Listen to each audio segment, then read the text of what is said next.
Reels वाली बहू। प्रज्ञा को रील्स बनाने का बड़ा ही क्रेज है और वो दिन भर रील्स बनाती रहती है। खाते पीते घूमते फिरते घर में कॉलेज में रील्स बनाने के कारण प्रज्ञा पूरे कॉलेज में हाईलाइटेड है। जहां उसकी रील्स सभी को पसंद आते हैं, वहीं मनीषा चिंता में डूबी रहती है। एक रोज जब खाते हुए प्रज्ञा रील्स बना रही होती है, तब मनीषा कहती है, एक मिनट भी चैन नहीं है इस लड़की को। ये नहीं कि खाना तो आराम से खा ले, लेकिन नहीं, अरे थोड़ी देर रील्स नहीं बनाओगी तो आसमान नहीं टूट पड़ेगा। अरे मम्मी, इसी को तो कहते हैं डिटर्मिनेशन। तुम नहीं समझोगी ये सब। भगवान, इस लड़की को सद्बुद्धि दे। जब देखो तब टेढ़ा बाका मुंह बनाती रहती है। मनीषा की बात का प्रज्ञा पर जरा भी असर नहीं होता और वो खाते खाते रील्स बनाती रहती है। दिन बीतने लगते हैं और देखते देखते प्रज्ञा का कॉलेज भी खत्म हो जाता है। आए दिन कोई ना कोई मनीषा को प्रज्ञा की शादी करवाने का सुझाव दे जाता है। सब ठीक ही कहते हैं, प्रज्ञा की शादी कर देनी चाहिए। अपने घर के काम काज में व्यस्त हो जाएगी तो खुद ही ये रील्स और नाच गाना बंद हो जाएगा। मनीषा और प्रेम प्रज्ञा के लिए एक अच्छा लड़का ढूंढने लगते हैं और तभी विकी का रिश्ता प्रज्ञा के लिए आता है, जिसने प्रज्ञा को उसकी रील्स देखकर पसंद कर लिया था। अगले दिन विकी अपने माता पिता के साथ प्रज्ञा के घर पहुंच जाता है और प्रज्ञा साड़ी पहने हाथों में चाय की ट्रे लिए उनके सामने आती है। जब विकी को पसंद है तो हमें भी बहू पसंद है। बहन जी, आप बारात की तैयारी कीजिए। एक बार लड़का लड़की अकेले में बात कर ले तो अच्छा रहेगा। हाँ हाँ, क्यों नहीं। मनीषा विकी को प्रज्ञा के कमरे में भेजती है, जहां प्रज्ञा पहले से ही रील्स बना रही होती है।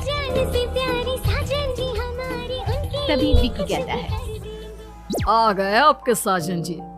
हमारे साथ ये रील्स कंप्लीट करती तो और भी अच्छा रहता। अच्छा जी, अब आ ही गए हैं तो बना ही लेती हूँ आपके साथ। दोनों मिलकर रील्स बनाते हैं। जब वी मीट और तुरंत पोस्ट भी कर देते हैं। फिर विकी कहता है, जब आप साड़ी में चाय लेकर आई तब मुझे लगा कि कहीं मैं गलत घर में तो नहीं आ गया। अब सही है।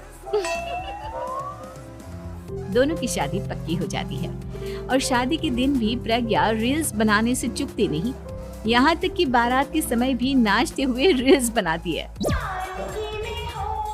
सभी लोग प्रज्ञा की तारीफ के पुल बांध देते हैं और प्रज्ञा नाचती गाती अपने ससुराल चली जाती है। सब कुछ अच्छा चल रहा होता है। प्रज्ञा यहाँ भी दिन भर हर चीज की रील्स बनाती रहती है। लेकिन कुछ दिनों के बाद जब सुनीता कहती है, बहू, ये रील्स के साथ साथ कुछ काम भी कर लिया करो। वैसे तुझे और क्या क्या बनाना आता है? मम्मी जी, वैसे तो सब कहते हैं कि मैं सब कुछ अच्छा बनाती हूँ, लेकिन मुझे लगता है कि मैं मैगी अच्छा बना लेती हूँ। हाँ, कॉफी भी अच्छा बना लेती हूँ और मुंह तो सबसे अच्छा बना लेती हूँ। हैं? अच्छा अच्छा। सुनीता अपना माथा पकड़ लेती है और कहती है, बहू, कुछ खाना बनाना भी सीख लेती।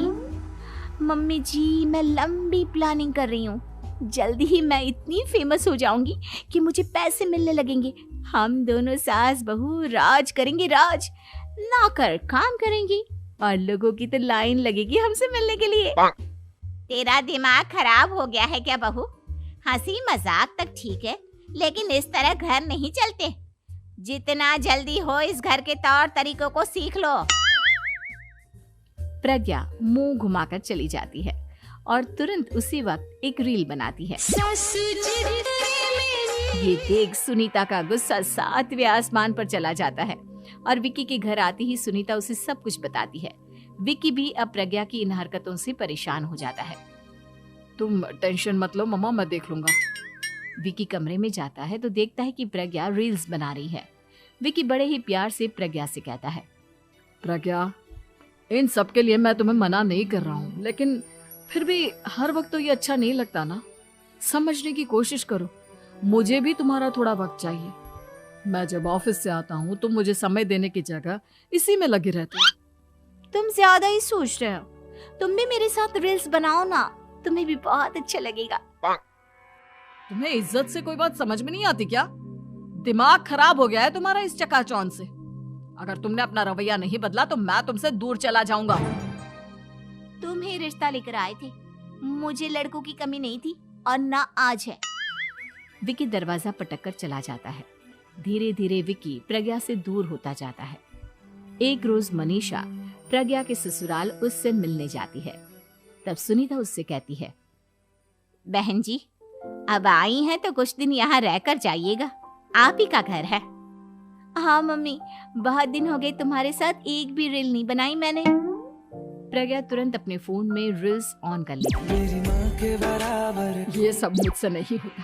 तेरा ये भूत अभी तक नहीं उतरा क्या? बहन जी, आप कुछ कहती नहीं क्या इसे?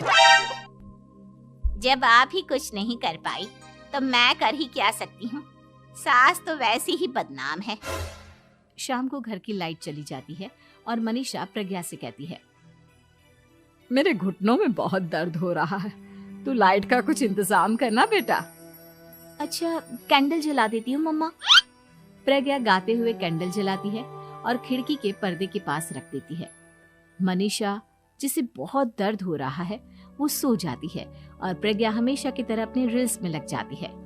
उधर कैंडल की वजह से पर्दा आग पकड़ लेता है और मनीषा के कमरे में आग लग जाती है।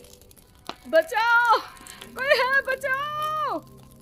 सभी भागते हैं और विकी कमरे की आग बुझाने में लग जाता है, लेकिन तब तक मनीषा आधी जल चुकी थी। मनीषा की हालत देख प्रज्ञा रोने लगती है। विकी मनीषा को तुरंत हॉस्पिटल ले जाता है और उसे एडमिट कराता है। विकी प्रज्ञा से कहता है, देख लिया ना, तुम्हारे इस नाच गाने की वजह से आज तुम्हारी माँ की जान जाते जाते रह गई। अब पता नहीं तुम और क्या चाहती हो। उधर डॉक्टर कहते हैं, इनकी हालत बहुत नाजुक है, आधे से ज्यादा जल चुकी है। प्रज्ञा रोती हुई मंदिर में जाती है और भगवान के आगे जाकर कहती है, भगवान, मेरी माँ को ठीक कर दो। मैं कसम खाती हूँ, हाथ से ये रील्स बनाना छोड़ दूंगी। बस मुझे मेरी माँ वापस मिल जाए। 2 दिन बीत जाते हैं और मनीषा खतरे से बाहर आ जाती है। पेशेंट अब ठीक है, आप लोग उनसे मिल सकते हो। सब कोई मनीषा से मिलता है और प्रज्ञा सबके सामने अपना फोन तोड़ देती है। मुझे माफ कर दो मम्मा, मैंने तुम लोगों की बातों को नजरअंदाज किया। बेटा, कोई भी चीज जरूरत से ज्यादा खराब है। मैंने तुम्हें रील्स बनाने से कभी मना नहीं किया, लेकिन हर वक्त एक ही चीज तो सही नहीं है। मैं समझ गई हूँ मम्मा, आई एम सॉरी। प्रज्ञा उस दिन से रील्स बनाना छोड़ देती है और पूरी तरह से अपने घर में लग जाती है।